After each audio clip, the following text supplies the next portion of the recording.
And actually with that, it looks like we're slowing down. There's still a few more coming in, but I think we can go ahead and get started, Jeremy. Thank you, sir. Good morning, everybody. I'm Jeremy Anderson. I'm the founder of 50 Gazelles. I'm also a very, very proud volunteer and board member for the Chicagoland Food and Beverage Network. And I'd like to welcome you to the Innovation Breakfast event that we have today. Seems a little odd to be calling it an Innovation Breakfast at 11 o'clock in the morning. If you're familiar with our events, we typically like to do this at 7 in the morning, get everybody charged up with caffeine, feed you. And when we were first thinking about doing this event back in January, we had big ambitions that we were going to create this giant vegan feast and give everyone an opportunity to try the products from the panelists that we have today. And boy, who'd have thunk it that we'd be in this situation today and not be able to serve you breakfast. We'll have to do that at a later Chicagoland Food and Beverage Innovation Breakfast event. So stay tuned for that. We will, however, be able to serve up some really good ideas today.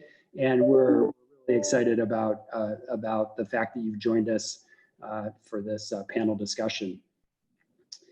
50 Gazelles sponsors the Innovation Breakfast Series for a number of important reasons, but the most important of which is we really want to get out the word about the great work that the Chicagoland Food and Beverage Network is doing. It's a cause that we believe in very deeply. Chicago is the first city of food, and we really want to keep it that way. It's an incredibly important part of our economy and the social and economic and cultural diversity that we have in Chicago. It's embedded in all of our neighborhoods. It's white collar jobs, blue collar jobs, technical jobs. It's really a foundational part of what it is to live in Chicago. There are more than 3,500 food and beverage companies here in the Chicagoland area, more than 130,000 employees. Together, we work to put the roofs over tens of thousands of people's heads. We put food on the table, and we keep those schools humming and running with our tax dollars. It's an incredibly important part of the economy here in Chicago. We're all in the food industry and food and beverage industry, and we know, though, that there's a lot of change going on. And the things that got us here to be the #1 city of food and beverage aren't necessarily the things that are going to keep us that way in the future. If we want to stay #1, if we want to be the first city of food and beverage, we got to do some things differently. And that's really the bold ambition behind the Chicagoland Food and Beverage Network, that we can do more together, acting as a network of 3,500 food and beverage companies than we can acting as one company. We can do more in terms of food safety, more in terms of workforce development, more in terms of innovation, if we're willing to work together to share those lessons that we've learned with our peers. And it really is a bold mission that the Chicagoland Food and Beverage Network has laid out.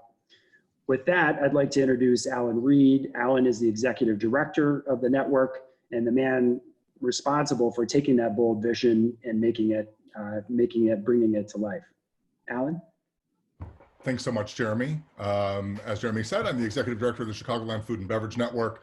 We have, for the past, actually just over 3 years, we have been dedicated to bringing together the food and beverage industry of the greater Chicagoland area to do 3 important things: grow the industry, grow the local economy, and create jobs. Now, these things are important every single day, but they're even more important in the midst of a global pandemic. And I'll say they're important now, and they're going to be important for the next couple of years, maybe longer. So our mission to bring everyone together, we think, is more important than ever. We all are in this together in so many ways, even though we can't be together. We wish we were all having some of those delicious breakfasts that 50 Gazelles is sort of so famous for. I did want to highlight that a new nonprofit, which is really a spinoff of the Chicagoland Food and Beverage Network, launched actually on March 12th, which was an interesting day to be launching things. Um, but the idea here was to bring together Chicago food and beverage companies to really give back to the community. And our first project there was bringing ingredient companies together to donate product that would have become food waste to design products that would immediately go to food banks. That first pilot effort, we donated 10,000 servings.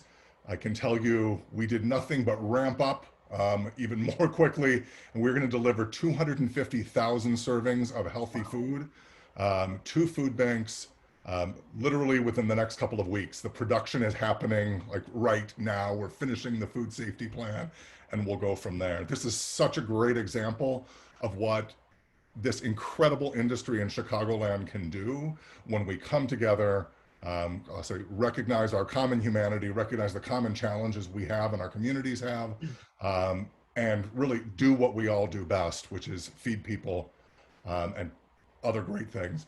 In order to keep our amazing community together, we also do a lot of events. Last year, we did 40 in-person events, which was lots of fun, lots of cocktails, appetizers, breakfasts, and other things. This year, we'll probably end up doing even more events, but all of them virtual. And we couldn't have done that without the support of the folks at 50 Gazelles, who I'll tell you what, they they helped us launch our first virtual event. We learned a lot from them, and couldn't be doing what we're doing now, putting on really it's 6 or 7 virtual events a month. Check out our website for more information, just to stay connected to what's happening in industry. And with that, I will turn it back over to Jeremy and our terrific panel for today. Thank you, Alan. One of the things I love the most about the Innovation Breakfast, if you've been to an Innovation Breakfast event, is that we always pause and do a quick networking exercise where we ask you to introduce yourself to somebody new. And one of the things I love the most about that is standing up front is it unleashes this tremendous amount of energy. And it may have something to do with the extra caffeine that we put in the coffee, I'm not sure. But there's just this tidal wave of energy that happens. I haven't figured out how to do that virtually yet. If you have ideas for how to network virtually, please send them my way. I would love to hear your thoughts about how to do that. We're going to try a little experiment today. It's not quite the same, but I hope that we can give you just a little bit of a taste of what it feels like. And so here's what I'd like you to do. I'd love for you to take 15 seconds, close your eyes, and I want you to think about a really great conversation that you had with somebody. Might have been at the Innovation Breakfast, might be outside on a sunny day at a baseball game. That's where I'm going. And I want you to think about, what does it feel like to be heard, to be talking with somebody that's building on what you're saying and really sharing a little piece of yourself. Take 10 seconds and think about it.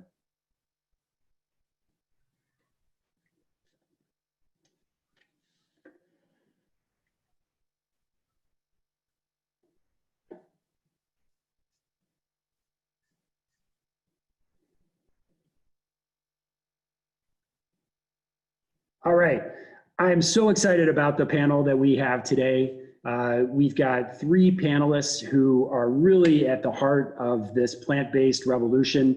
They all have very different perspectives on it, and they've all graciously volunteered to join us today to open up their playbooks and to share their thoughts about what it's like to build, grow, innovate in this plant-based space. Please join me in welcoming Nicole Sopko, who's the Vice President at Upton's Naturals. She owns development, production, marketing, and sales there. Dan Curtin. Dan is the President of Greenleaf Foods. Greenleaf owns Light Life and the Field Roast brands. And then Jung, MJ, Tavella. MJ is the Chief Marketing Officer at Planterra, who just launched the Ozo brand. This would be the part, there'd be lots of applause and cheering and hooting for our event. We don't really have that, but maybe you could hear a little bit there. All right, So panelists, could you please take 2 or 3 minutes and introduce yourself, introduce your company, and talk a little bit about how you got into this plant-based space. Nicole, would you mind going first? Sure. So thank you so much for having me here. My name is Nicole Sopko. I am the vice president of a Chicago-based company called Upton's Naturals.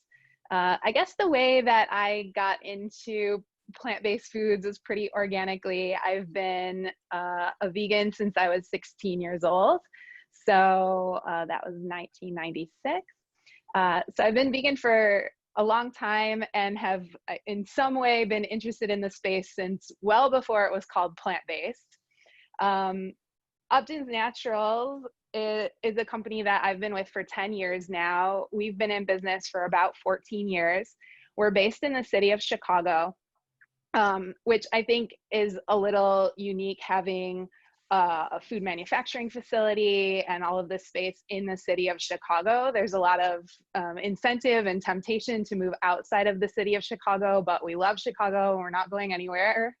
So, you know, we're very committed to being a Chicago company and a Chicago brand. We've been around, like I said, for about 14 years, selling vegan natural food products, primarily with a focus on meat alternatives. That's kind of the area that people know us best for, and working with highly recognizable ingredients, simple formulas, and, you know, kind of staying true to that this whole time. So, thanks. Thanks for joining us, Nicole. Dan? Hi, everybody. My name is Dan Curtin. So Jeremy, I've been in the food business for a little over 35 years. I've been involved with lots of different businesses on the food side of it, all on the supplier side of it. I've had some incredible opportunities of building some businesses and being part of lots of things. I actually got involved with plant-based back in the 90s, where myself and a couple other people bought Boca Burger, that's when everything was just starting to establish. So we had bought that business in 97, and we grew it through 2000, and then we sold the business. And I've been involved on both sides. I was actually a partner with Papa Charlie's, which is an Italian beef company in Chicago as well. So I did that for a few years. But 3 years ago, got back into the plant-based when we acquired Light Life Foods out of Massachusetts and Field Roast out of Seattle, Washington. So I couldn't get any further apart geography-wise. So that's why with all this COVID stuff of not traveling, I'm really struggling here, right? But then about 2 years ago, established Greenleaf Foods here in Elmhurst. So we're just outside of Chicago. We joked that we started with 2 of us there. We've now got 60 people, and we're just opening up another center in Lisle, Illinois, which is going to be our big innovation center. So that's kind of how I got into the business where it's at. I'm one of those flexitarians that love plant-based, and we'll talk a little bit more about what we've done with our food to make them absolutely delicious. But, you know, I'm not plant-based all the time. My wife is. She's vegan. She's been there for a few years. So obviously these last 12 weeks that we've been home, we've been eating vegan all the time. So it's been absolutely a great experience and experimenting with lots of different products. And we can talk more about that as we go. But thank you for having us, and appreciate the time. Great. Thanks for being here. Min Jung? Hi, yeah. So Min Jung Tavella, and I lead marketing for a Colorado plant-based protein startup named Planterra Foods. And our first brand is Ozo. So it's just now shipping. So we'll talk a little bit more about Ozo and just some of the things that we're doing that's unique. But I'm very excited to be here. I actually was in Chicago for 15 years, worked across a number of food companies, and have always been really passionate about plant-based. It's been interesting just to see the evolution of the consumer. I think similar to what Nicole said. I worked on Morningstar Farms when we call it the veggie category. We called it veggie foods. And now I've even noticed the website they've updated, it's plant-based proteins, right? So just the evolution of how people talk about the category. I've been in CPG for almost 25 years, including Kellogg, where I did work on Morningstar Farms. I also worked on the Garden Burger integration. So We grew Morningstar Farms very fast, had to acquire Garden Burger in order to expand our footprint from a supply chain standpoint. And then also worked at Kraft Foods and Cell Strategy, where we developed plans around BOCA innovation. So as part of the broader foods portfolio. And then about 5 years ago, I had a really great opportunity, moved to Colorado, took a job at White Wave Foods. And if you guys know, White Wave Foods were the makers, tons of plant-based, right? So Silk, So Delicious, owned Earthbound Farms, had a chance to work on plant-based creamers, plant-based beverages, plant-based cheese, you name it, right? And I've always really just been really intrigued about this category and just seeing how much of this has evolved. And then my last role was at Danone. So we got acquired, which is interesting because I went from, Kellogg, we acquired Keebler, went to Kraft got acquired by 3G, went to White Wave, we got acquired by Danone, and had a chance to work and really lead the strategic growth channels, which is our fastest growing channels at Danone. And I left Danone in January to join Planterra Foods. And I think people ask kind of, why would you do that after, it's the largest B Corp and got all these great things going. But the opportunity to join a plant-based protein startup with the backing of one of the world's largest companies was too good of an opportunity to pass up. Plus, I already knew our Planterra CEO from previous work interactions and knew great things about her as a leader.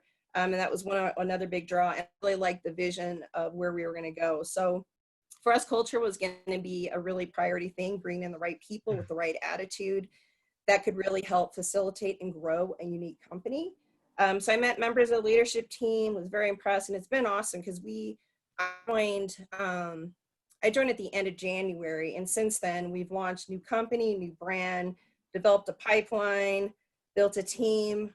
We've actually doubled our company size during COVID. We've done everything virtually and just met some amazing, amazing people. And honestly, this has been the best professional decision of my life. Even working across all those major CPGs, it's been extremely challenging, busy, but literally this is the most fun I've had in my career. So we're just now started shipping, and we're just looking forward to see the trajectory and the growth of the category continue to expand. MJ, you're calling us from Denver today. A little too close to comfort for Boulder. We have some interesting back and forth PR. We like to say we're the #1 city of food and beverage, and like to talk about our startup community. They like to brag about the fact that they've got more startups than we do, but it's totally not true. And we only let you on the panel because you still have a 773 phone number. Yes, so, I know that. Thanks for joining us today. Yeah, I will say it's been nice. I was watching the chat features. Some of the names that are coming through. I've obviously had a lot of friends that have worked in Chicago across food and beverages, and I've seen some of their names pop up. So it's just been a nice welcome. So that's great. Well, we talked a little bit about your companies. Dan, maybe you could tell us a little bit about Greenleaf and your brands, Light Life and Field Roast. What are your points of difference? Why is your food so great? Thanks, Jeremy. First of all, really excited to talk about our brands. We love our brands. We were fortunate enough to acquire Light Life Foods. Light Life's actually been around for over 40 years, started in Western Massachusetts by two hippies that started making tempeh. And the company progressed. We were able to acquire it a couple of years ago, and we loved a lot of things about the brand with Light Life, but we were more excited about what we could do with Light Life. And we've completely changed the approach with Light Life. Our mantra now is all about clean, nourishing health. We did an extensive research with BCG, going out to understand what consumers inside of plant-based foods were looking for. And we found and identified a couple of white spaces that we thought were going to be absolutely amazing. So we're going hard after that. So Light Life, as I mentioned, has been around for over 40 years. A lot of our products are sold in the produce department, and we've recently launched products in the last year into the meat department, which I'll talk a little bit more at the end of the year, at the end of this call, about, that are absolutely awesome and perfect. But it's all about clean, nourishing health. We're completely transparent with all of our ingredients. Some of our competitors are not. That gives us a big point of difference. And making sure that it's ingredients people recognize, they're familiar with, they probably have right in their kitchen. So that's the Light Life brand. On Field Roast, acquired that business 2 years ago. It's a 23-year-old company started by an entrepreneur, a chef, and a family-run business. And they had done a fabulous job with it. But like a lot of entrepreneurs, could only take it so far. And they needed some investment in capital and doing things around capacity and food safety and other things. And we've invested tens of millions of dollars into that facility to get it where it needs to be. We've significantly expanded that business. There with Field Roast, it's all about big, bold flavors and the whole culinary experience.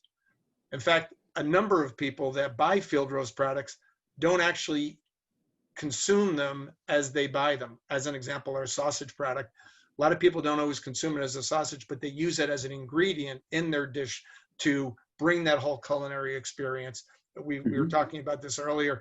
It is all about taste. It's all about having delicious options. And I think people are really, really blown away by it. And part of the Field Roast brand, we also have a cheese line. So a non-dairy cheese, it's called Chow. It's the best tasting cheese out there. It performs exceptionally well. It's 100% vegan. All of our products are 100% vegan. But we don't always focus just on the vegan consumer. We're focused on everything.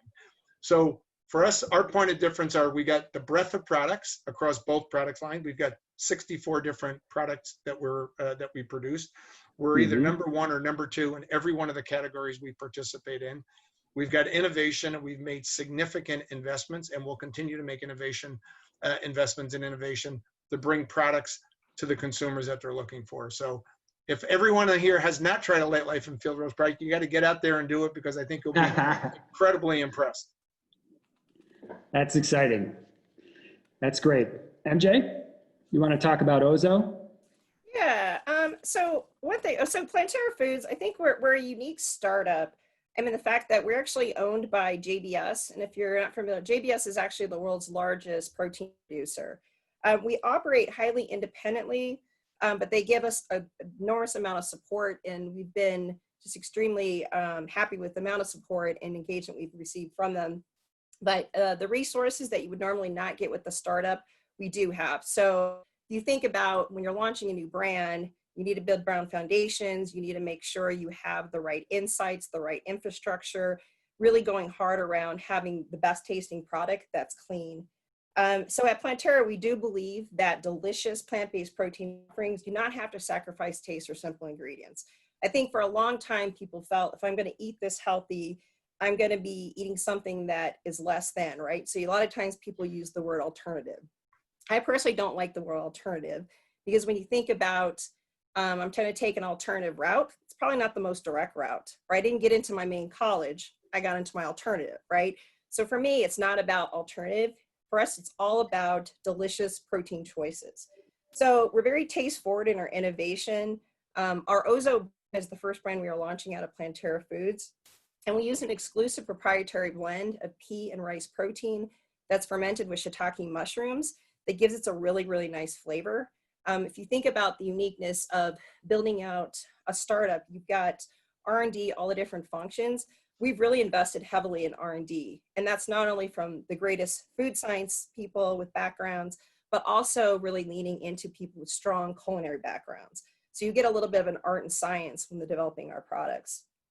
We've also really an amazing culture. And that's probably one of the most unique things when you think about Planterra Foods, is that we have all these really positive impact makers who are very solution oriented, and they assume positive intent. So if you think about our team being handpicked, we've recruited some really amazing talent.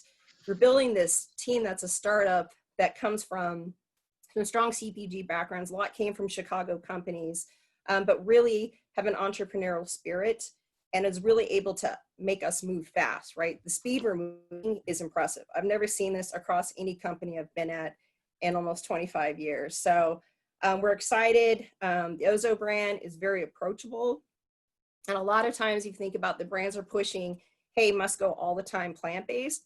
we're really about more inclusivity. We want people outside of the vegan, vegetarian population to be intrigued, interested, right? Going after the satisfaction seekers and those conscientious choosers that are looking at labels that have maybe tried it but have not stayed in the category or have left. We really want to encourage in bringing more of that fun authenticity. And so a lot of our advertising marketing will actually go live in about a week and a half. So starting June 22nd, media turns on, a lot of things turn on, even looking at how we're doing our activations.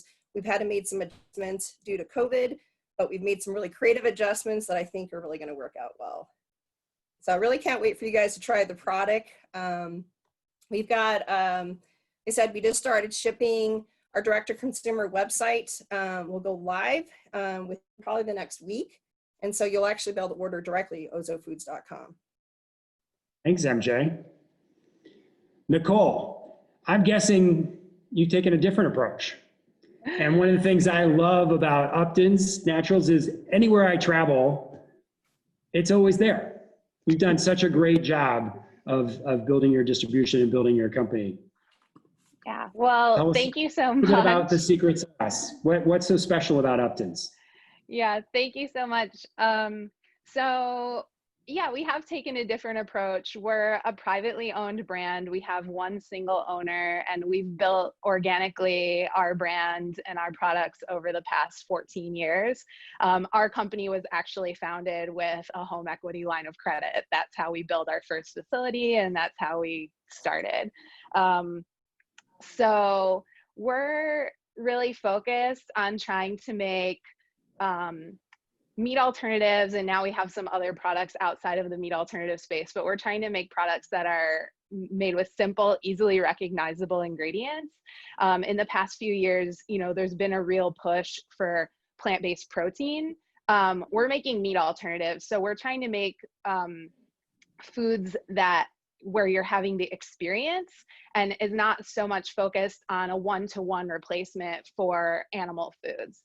So we're not chasing the exact nutrition, the exact mouthfeel, the exact experience of eating an animal. We're instead trying to create a good product made from simple ingredients. So for example, we make a line of jackfruit as a meat alternative. We were the first company to launch a seasoned ready-to-eat jackfruit in the US and in Europe.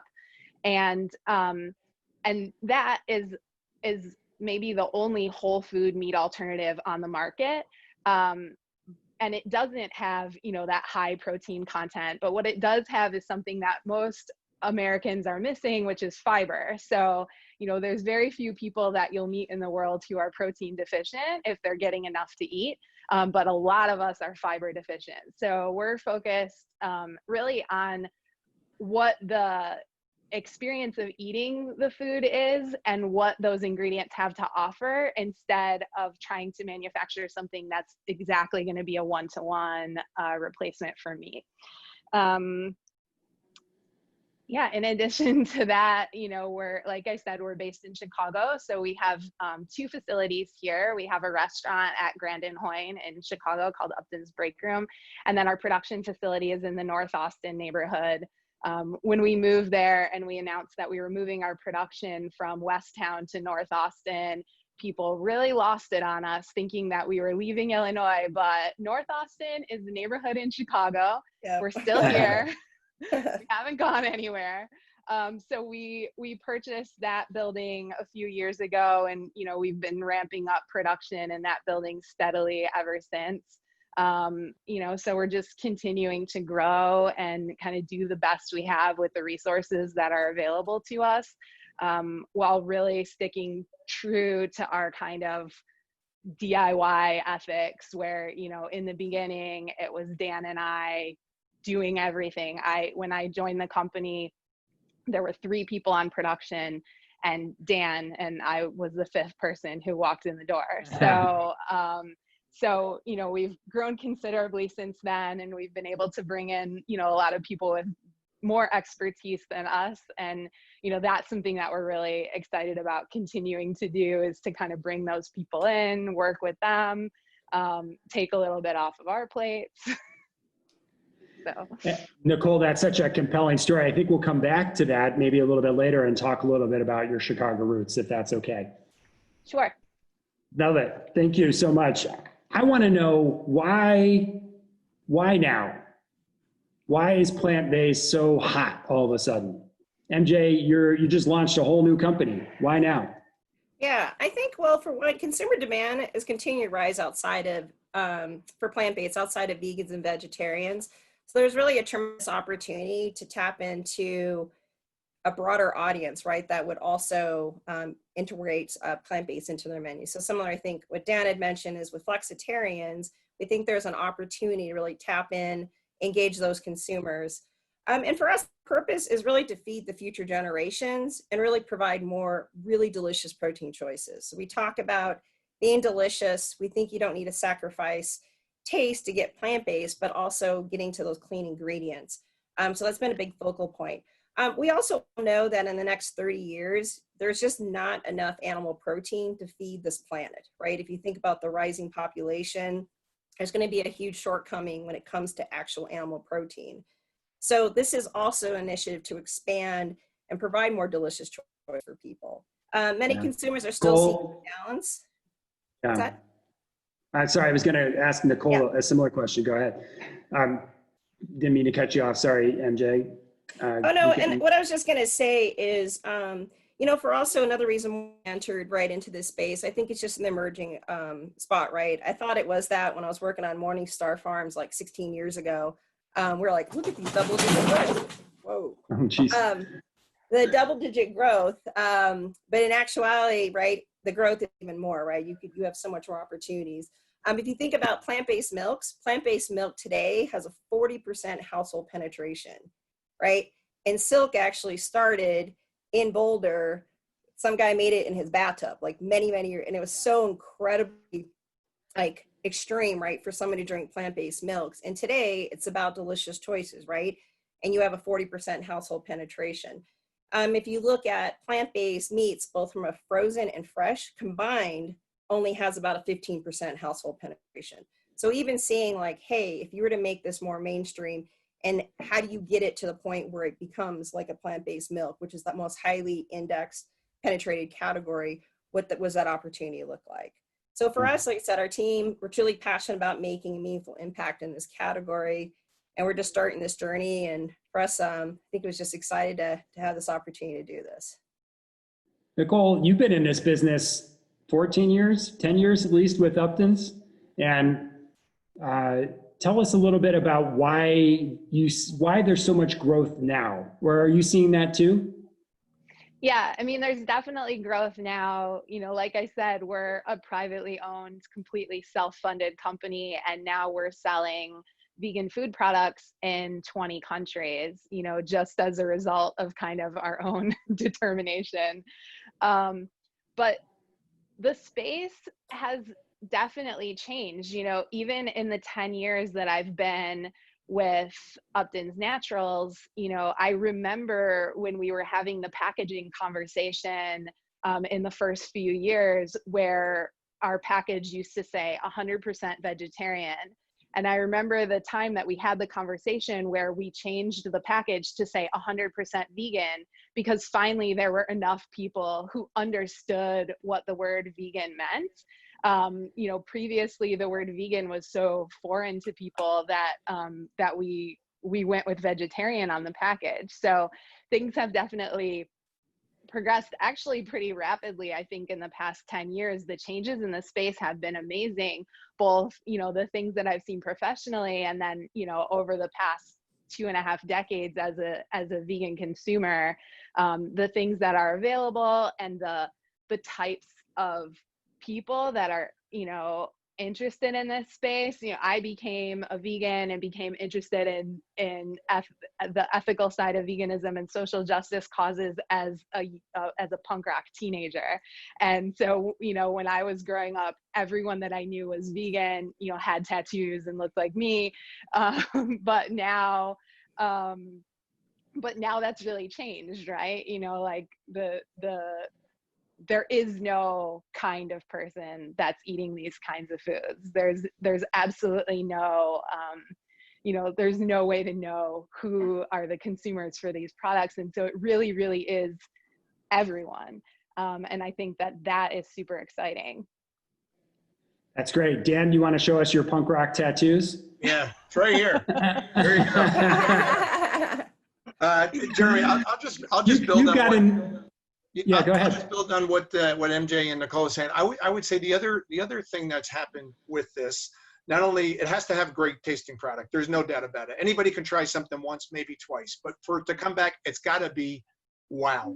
And yes, while at the beginning, to Nicole's point, a lot of things were focused on vegans and vegetarians, it was for people that didn't have an option. Now, I think what's happened is ingredient opportunities have changed dramatically. Process has changed dramatically. Approach, science has changed. The focus, as an example with us with innovation, I've got 45 people that work on innovation every day. And these are some people that have come from the meat industry as well. So they're bringing a different mindset and a different thought process as well, speaking to consumers. But the other part of it is the communication, the things that are happening on social, the things that are happening with advertising and marketing. You've got celebrities, you've got ambassadors, you've got other people that are speaking out to this. And yes, there will always be the activists and other people that are doing things.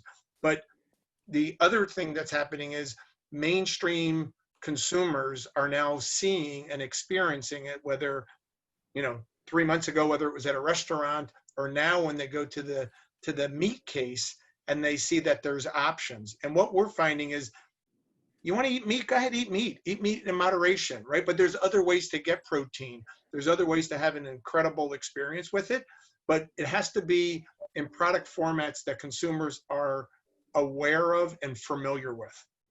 If you do something way out, it's a lot harder than when it's closer in. So we think there's a bunch of things that are happening. This is clearly a trend. It's not a fad. This is clearly a trend that happens. And, as stated before, the world needs this.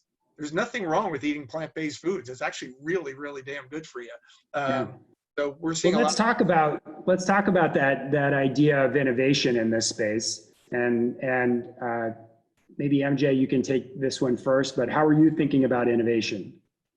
Well, I think for us, we definitely take a very consumer-centric approach through innovation, but also through the lens of customers, right? So what can we do to really adapt certain products or positioning or, to really resonate with retailers? Or are you making products and packages that are operationally efficient for food service distributors and operators? And are you providing incrementality to them?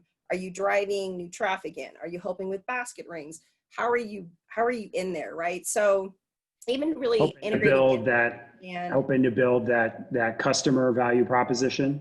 Yeah, I think understanding all that, but broadly understanding, right, the different growth spaces, right? Prioritizing where you think the growth spaces are, making sure that you're looking at not only core conventional categories and familiar formats, but also adjacent categories as well. And really looking into understanding, right, getting true feedback, concepts, understanding what is not being met today, right? So I think innovation, it takes discipline, right? Especially if you're in a startup. I think innovation and big CPGs have very stringent innovation processes, right? But the challenge with that is you can be very slow to market, right? So how do you balance and be nimble around opportunities that are there, and really go after and figure out where can you adapt and make something come to market quicker than you would have anticipated, right? So what about you, Nicole? How are you thinking about innovation? A little bit different, I guess. Our approach to innovation is really very organic. Like, what kinds of things do we want to see on the market that are not already available? We're really not trying to chase our competitors. We're not trying to one up our competitors in trying to do a better version of the thing that they're already doing. We're trying to do what we can do best. So we're really going after the things that we're not seeing available, or the things that we're not seeing available like this. And that's really our approach to innovation. We have an office full of people who are really passionate about our products, and we have a vegan restaurant in Chicago where we can basically try out anything and see what people like and see what people are responding well to. and we're really going with our guts. I know, like, that's really unpopular because, you know, a lot of larger brands are really data driven, and they're really, you know, they're really working with available information, but we're really going with our guts, and, you know, so far has been relatively successful, you know, and it's something, and for us, it keeps it something that we like doing. You know, we like the products that we're launching, we like the things that we're working on, and I think that that makes a huge difference. How about you, Dan? Where do you fall on that continuum? Are you driven by the data, or are you driven by your gut and trying products? And your brands obviously have long histories. Yeah, Jeremy, it's probably a little bit of, we never want to do Sophie's choice, right? I love all my children the same, right? You know, so you can go through this, and you know, my team hears that from me a lot. So I would say we do a couple of things. Number one, you know, because our brands have been around and we've got amazing distribution, we speak a lot and have a lot of interaction with our customers, because I think it's really important to listen to your customer all the way through. That's part one. Part two, I've got an amazing team of people, you know, similar to what others talked about. While I've got two companies that have been around for 23 and 40 years, Greenleaf's only been around for 18 months. And all the people that I've hired are all new. So people are bringing in their own thoughts and their own ideas as well. So it's a combination of all those pieces. The one decision that we've made early on is, you know, I want our team to make our decisions where we're going. I know where we want to take the company, but, you know, we've got a team of people that are incredibly passionate, far smarter than I am with things, and they bring a lot of innovative approaches to our business, which is great. My job is to give them the tools to be successful. And that's why we're opening up an innovation lab in Lisle here. Like, we know, I want people sitting there thinking about innovation all the time, because it is changing and it will continue to change. What's this going to look like in 5 years, 10 years, 20 years? That's the thing that I think is really important. So it's a combination approach, Jeremy, as we do this. But innovation is going to drive our industry. There's no doubt about it. Yeah, and I think it's important for us also to balance short-term innovation, right? So what are some short-term things that we know are big opportunities and are addressing really consumers' unmet needs today? And then how do you build also a longer-term pipeline where you truly are discovering new formats, new value-add things that are going to be disruptive, right? And that's where you get into more of the disruptive innovation. So if you think about short wins and how do you accelerate certain things that you know you can do really well, and then at the same time, I think we do a good balance of data, gut, and, you know, and we're all food people, so we love really good food, and come up with great ideas, but validating those numbers, right? Because you want to be able to scale. The last thing you want to do is have SKU proliferation. So it's also prioritizing what those things are to really drive velocities with retailers. It sounds like all three of you are learning a lot still. Yes. Every day. What are some of the ways that you're learning?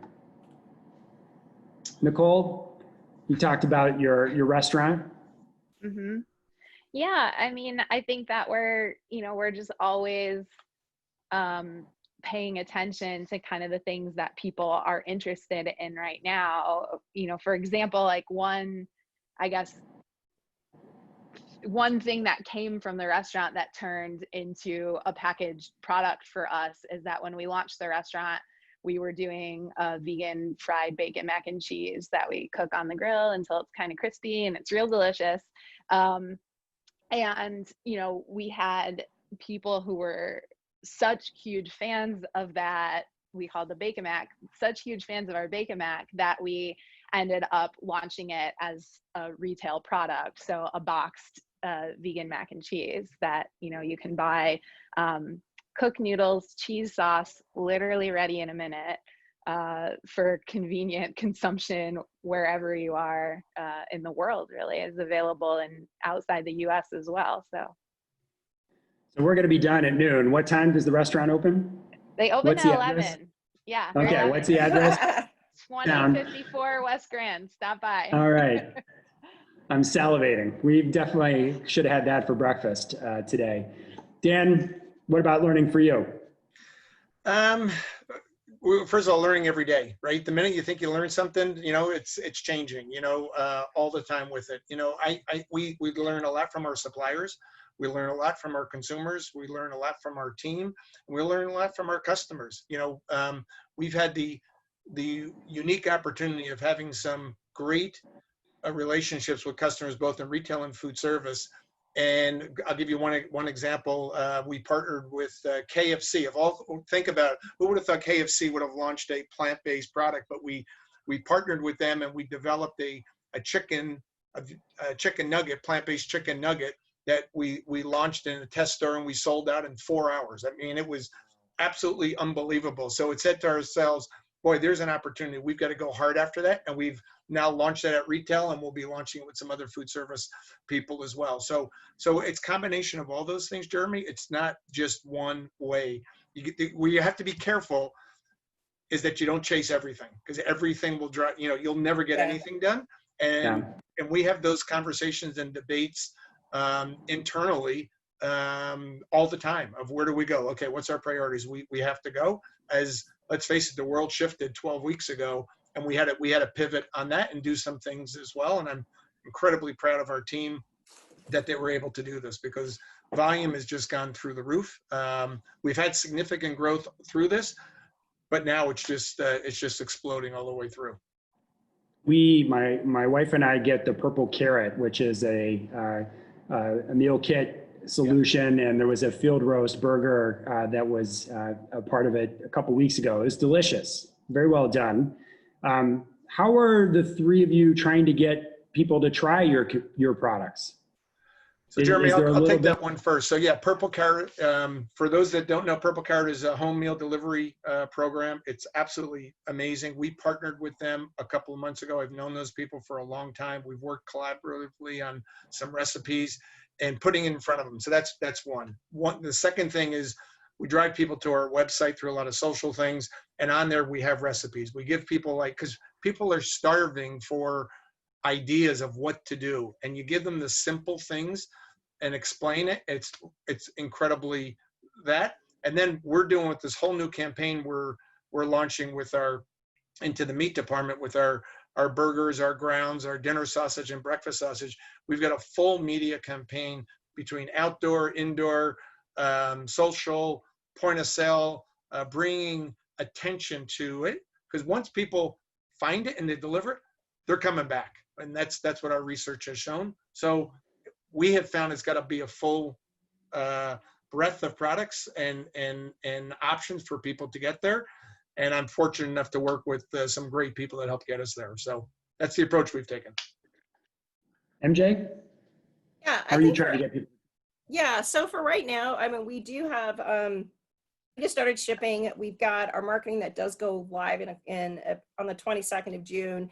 And that is a fully integrated plan. So through social engagement, SEO, online videos, we've got experiential marketing. And I think what's going to be very interesting, our experiential marketing prior to COVID, the plan was we've got a fleet of Ozo branded vans. They're bright orange, got exploding flavor food. And the plan was to go sample, right? So we were going to go sample these big events. Well, obviously COVID hit. And we're like, all right, how do we shift gears? We've got this great equity. We've got all the stuff ready to go. And so actually, I just got to note that starting today, we've got sampling that's occurring. What we're doing is actually bringing the sampling into neighborhoods. So if you think about when you were growing up, and I think even now you hear ice cream trucks, right? The jingles and the enjoyment you felt as a child, right? You're like, oh, what is that? And you run out. So we're actually doing that with the trucks. So the vans that are going to go into neighborhoods. So it's a fun little jingle about Ozo. They're going to go into neighborhoods, and we're going to do wrapped burgers. So the sampling team will have masks. It's touchless sampling. And the plan is to go into the community. So community engagement, sampling with people, sampling with frontline workers, fire stations, you name it. Get consumers of all types, right? Be very diverse about who you sample. Our big thing is taste the difference. We just need people to try the product because the product is that good. So right now we've got trucks going live today in Denver. We've got a truck in LA. We also have one in Michigan, and the one in Seattle goes on next month. So you'll have a national tour that's going to occur through the end of the year. Like I said, it wasn't going to be our original sampling plan, but it actually worked out really well how we shifted gears. But we're really excited for people to just try the food. So like I said, in light of COVID, we kind of came up with a creative solution to still bring samples. And then aside from that, with all our shopper activity within the select Krogers and Safeways, we are going to conduct sampling and other things within the stores as well, and really strong marketing integration. That's awesome. A lot of activity going on. Nicole, you talked at the beginning about Chicago and the Midwest. MJ, you're investing in sampling in the Midwest, not just the coasts. Dan, you've spent a bunch of money building facilities here. Chicago is kind of a meat and potatoes town. Why here? Why in the Midwest? How do you think about Chicago? How do your Midwestern roots influence what you do, Nicole? Well, yeah, I grew up in the suburbs of Detroit, Michigan, so I'm very Midwestern. You know, the owner of Upton's is from the Chicago area. You know, we're a very Midwestern brand, and I think the Midwest has a lot to offer. I think we've always had innovation in terms of food. We've always had diversity in terms of food that maybe people who aren't from here or don't spend a lot of time here don't recognize. You know, there are a tremendous amount of options for food in Chicago. And for me personally, you know, I grew up you know, eating the 15 meals that my mom made. And when I became vegan, like all of a sudden, this whole other world of food that was opened up to me. And I was trying all of these different kinds of cuisines and all of these different kinds of ingredients that I had never heard of before and I had never been introduced to. So I think that a lot of times people see this kind of this way of eating as restrictive, but for me, it was incredibly transformative and led to me learning about, you know, all kinds of things that I probably would have never known about if I had kept eating the standard American diet and, you know, not really going outside of that bubble. Yeah. And one of my favorite things that I used to love when I lived in Chicago, and probably what I miss most, is the food and the people, right? Hardworking people. I have some amazing friends that are there and actually are on this call right now. But it's really the food I loved. And I think to Nicole's point, people think about meat and potatoes, but one of the things we love to do is actually go into all the different ethnic neighborhoods. So going into Chinatown, trying foods, Greek Town, Pilsen, Little India, right? Up on Devon, like so many amazing vegetarian, vegan options that are out there that really change your perception of what's available. I mean, there's a lot of great minority-owned restaurants. I think you can get a lot of inspiration from. I was just looking up some of these actually this morning, like the original Soul Vegetarian, right? That's a cool thing. So there's some really, really great things that I've adapted. And I think, personally, I think with the Midwest, I think Chicago is about food, right? It's about, it's kind of the hub of large CPGs. And also I think to your point about some of the smallers. You know, I spent 15 years in Chicago, looking at 7 years in Minnesota, 2 years in Michigan. So very much Midwest. And I grew up in Alaska, so I'm clearly not afraid of cold weather. What about you, Dan? It also makes people strong. So I'm actually originally a Jersey boy. So I moved out to Chicago 32 years ago, or 30 years ago now. I think there's a couple of things, and I've been fortunate enough to be involved with lots of different businesses that I grew here, all in the food. And to your point, Jeremy, first of all, it starts with the people. Like there's such a great, diverse group of people that live here in Chicago, which I think is remarkable, and we've been fortunate enough to be able to tap into it. We have a lot of people that know food, but I will tell you the excitement and happiness that's going on with plant-based. Everyone that walks through our door are consumers of plant-based, so they're getting that. We're finding that, and then also from a travel side, if you're going to travel to see customers or whatever, there's no better place. I can get to anywhere and back in the same day, and I've done it many, many times, right, as you kind of go through it. So there's so many advantages. Yeah, you got a couple of cold months, but don't worry about that. That goes past you pretty quickly, right, as it goes. But to me, there's no better place to build a food company than Chicago, and there's no place that I would move from here. Well, gang, we're almost out of time. We've been getting a ton of questions. We've tried to ask as many as we can during the conversation. Last quick speed round. All right, is there anything, Nicole, Dan, MJ, you want to put into the universe? We got 10 seconds each. Go to Jewel, buy our new burgers in the meat department. Throw them on the barbecue this weekend. We've got burgers, grounds, dinner sausage, breakfast sausage. They're brand new products. They're awesome, absolutely delicious, clean, nourishing health. Go buy some. Awesome. That was almost like an episode of Shameless. I love it. Thank you. MJ, Nicole, anything you want to put out into the universe? You know what? I realized I didn't have a package with me, but here's an image of the package. And we do have 3 new Ozo products that are shipping now. So Ozo burgers, ground, Mexican seasoned, and we are launching 4 new food service items at the end of July. So bulk varieties of burger, ground, nuggets with cauliflower breading, delicious, and breakfast sausage patties. So be on the lookout for us. We're shipping now. So Thanks, MJ. Nicole? I just want to ask people to shop conscientiously, you know, support the kinds of businesses that you care about and that you want to see more of in the world. And, you know, that's how things are going to really move forward. I think that there's a lot of innovation and a lot of quick thinking and a lot of new things coming out of smaller brands. And I think that the more that we continue to support that, you know, the better kinds of products we're going to see, the more diverse kinds of products we're going to see, the more diverse kinds of representation in ownership that we're going to see. I think that all of that is super exciting. If you're interested in what we're doing at Upton's Naturals, you can visit our website, uptonsnaturals.com, or you can come see us at the restaurant, like I said. Please join me in thanking our panel, Nicole, Dan, MJ.